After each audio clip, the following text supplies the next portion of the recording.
नमस्कार दर्शक बंधु आपण माने राजजोग सीरियल देखा पाइबे जे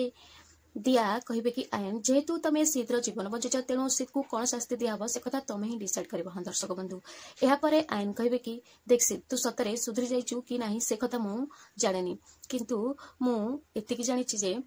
तू मो प्रति आउ वरुण प्रति बहुत ईर्षा परायण जाइछु जोथि कि तू समस्त बहुत क्षति करिछु खाली मोर नुह तुम परिवार लोकंकर भी बहुत क्षति करिछु तेणु करके तते शास्ति निश्चय मिलिबो। हाँ दर्शक बंधु एमिति कहला परे समस्ते बहुत व्यस्त हो पड़े आउ आईन को समस्ते मिसिकी हाथ जोड़े जे नाई बाबा आईन बाबा तुम सेमती किछि भी करनी बोली समस्ते कहिबे। आउ शेष में आपण माने तो देखा पाइबे जे रिया आसिकी पूरा आंठु माड़ी बसी पड़े कहे कि भाई तुम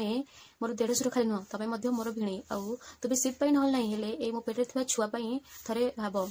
दर्शक बंधु यापर आदित्य कहे कि हाँ आयन भाई जदि शीत भाई दोष न मानते हुए किसी क्षति ही ना जो से समस्त दोष मान सारे तेणु क्षमा कर दियो। यापर ऋषभ कहे कि सबुठ बड़ कथा हूँ अपराधी जो निज दोष भूल समस्त आगे मानि जाऊँ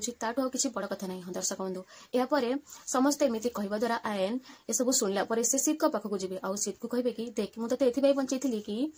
तू आम ये परिवार गोटे अंश बोली भावुची आउ तू मो भाई बोली मुझे भावुची तू जदि 100 थर मत आटाक कर ना ताहले भी ए हृदय कोठ ना को कोण रे मुझे भाई बोली मानी था एमती कहीकि से शीत को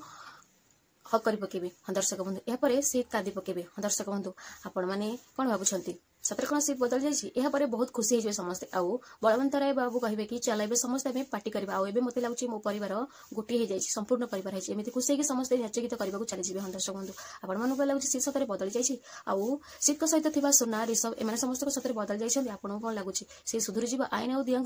किसी भी कथा टेंशन ने आउ सोना सतरे